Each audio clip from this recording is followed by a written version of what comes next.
Hey everybody, welcome back to another video. It's T here, back here with another video. To all of our new subscribers and new followers, hey everybody, welcome. And of course to my tribe and family at large, welcome back. Thank you all for coming back again and watching another video. Of course, y'all know I like to always mention our Thursday night live streams. We go live right here on the channel every Thursday night at 5 p.m. Pacific Standard Time. I would love to see you here, help you take your healing to the next level. Read the comments on the Thursday night live stream. I believe you would want to be there. All right? I believe you would want to be there. Of course, you know, every time we drop a video on the channel, the goal of the day is 1.2K plus on the likes. Listen, if you're with your girl. If you rocks with your girl, hit that like button for me one time. All right, y'all, let's jump into the topic of this video. I want to talk about the narcissist. You know, when after the discard, these crows have the immediate gall to ask you, you know, they want to meet with you. You understand what I'm saying? They want to have a face-to-face meeting. I know y'all gonna testify in the comment section below. While y'all testifying, don't forget to hit that like button. We've been kind of slacking on that, but I wish you would please help me out and do that. Doesn't cost you a thing. Just hit the like button, okay? All right. So listen, y'all. I want to talk about this because this is this is something huge for the narcissist. You may not think too much of it, okay, because you're probably not thinking about what the narcissist is thinking about, okay? And I know this to be true because it happened to me on more than one occasion. All right, and so I know y'all again gonna testify in the comment section below.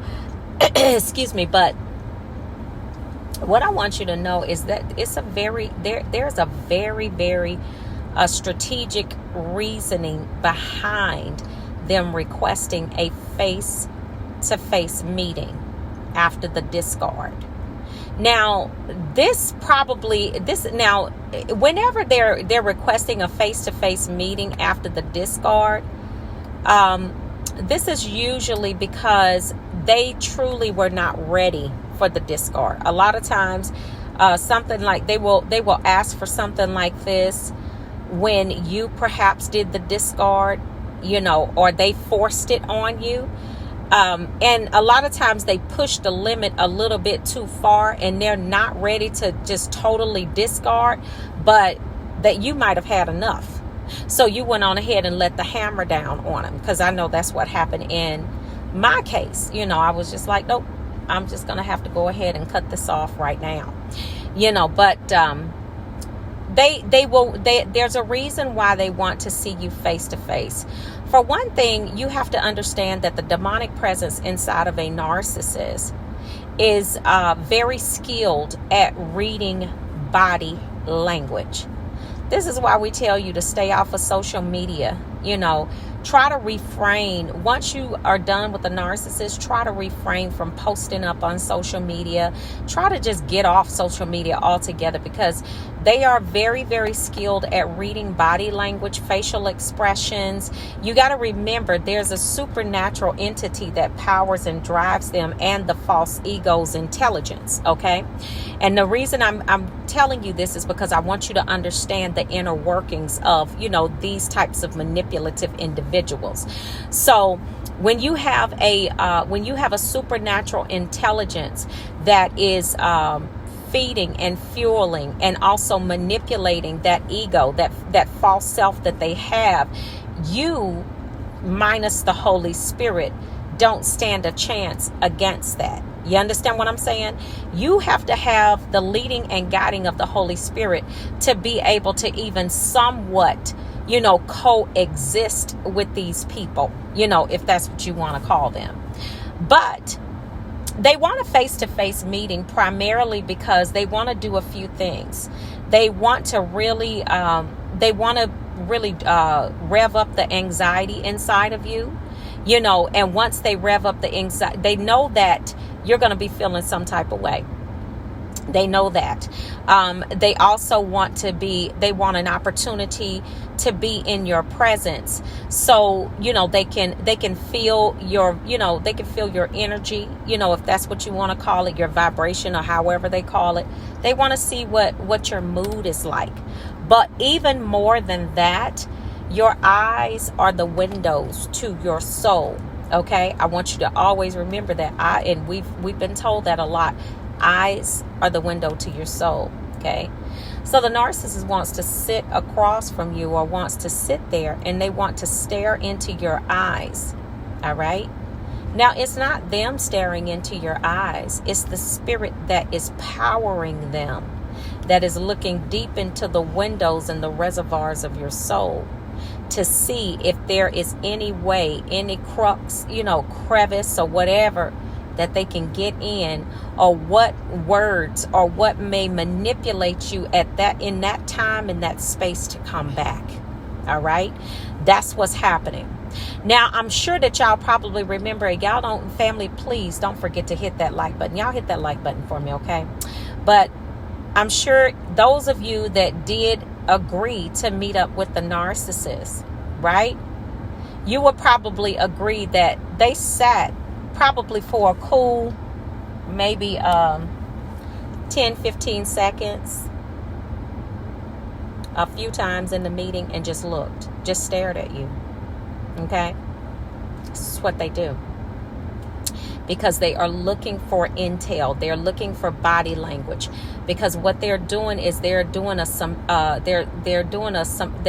surmising your countenance, what your energy feels like.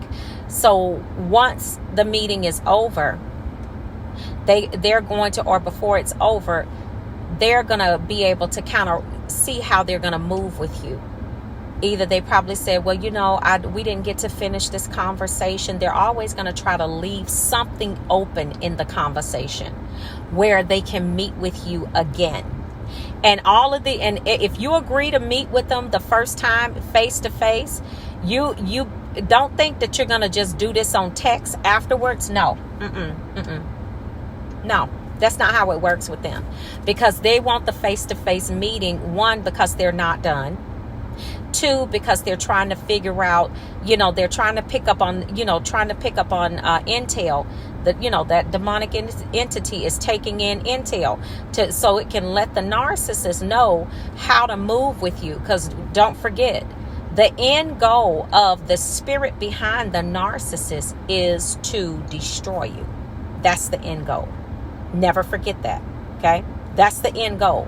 So when you deal with them, you have to understand that a face-to-face or any type of physical encounter after the discard is what's going to be preferred over any type of text or whatever, just depending on how the discard happened.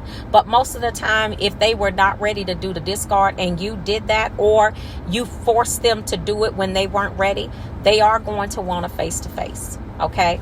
Now, this is what I want to say to those of you that you were involved with the narcissist, and the narcissist could have been physically, they could have been physically abusive or whatever. What I want to say to you is that I would never, ever, and I want to say this to everybody, but especially for those of you that experience something like that, I would not advise you to ever meet them face to face, without some type of protection. And you shouldn't meet them face to face anyway. If you don't have children with them, if you don't have any property or legal matters with them or whatever, why should you have to meet them face to face? This is just another way for the narcissist to remain in your life. This is another way for them to basically, in their minds, remain relevant, okay, in your world. And so once you're done with them, it should be just that. Listen, I'm done.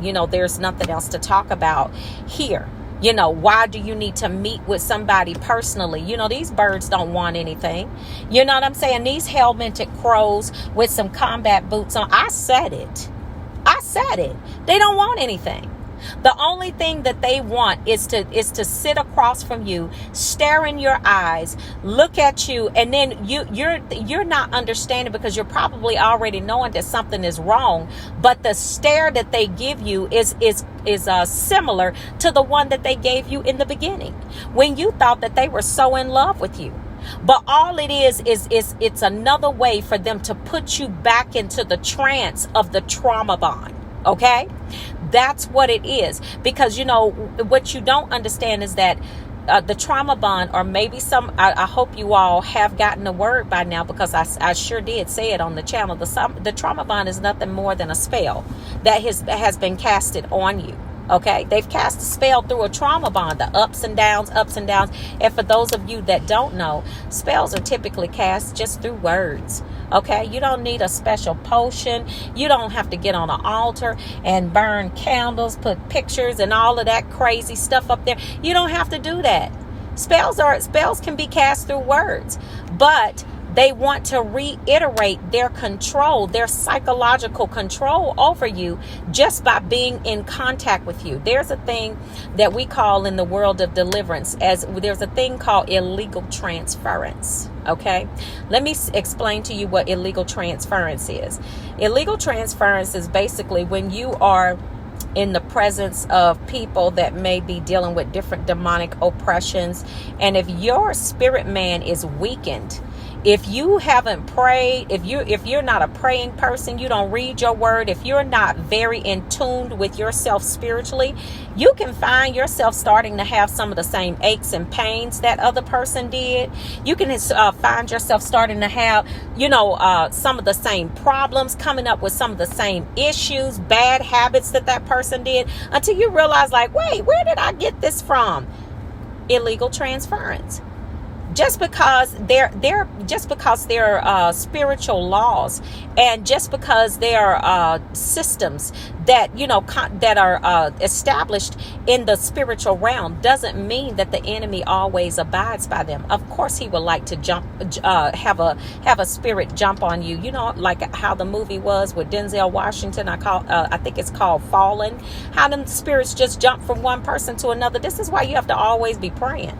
This is why you have to read your word. You don't want people, that narcissist sitting across from you and you getting illegal transference. So you're being drawn back into that trance, back into that trauma bond when you just made a break to try to get yourself away from that. Come on, family.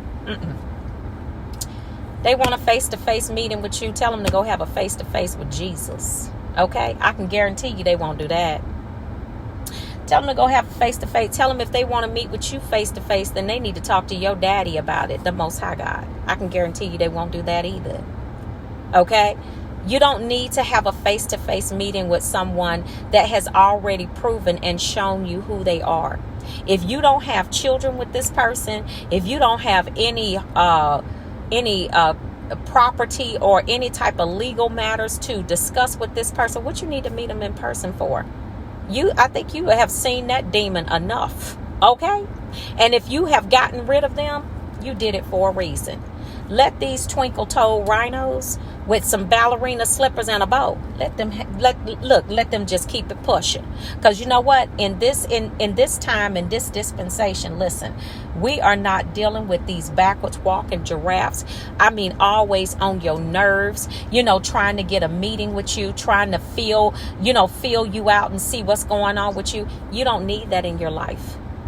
Why would you need a face-to-face meeting with a person that is allowing themselves to be completely controlled, and oppressed by demonic forces? You don't need that in your life.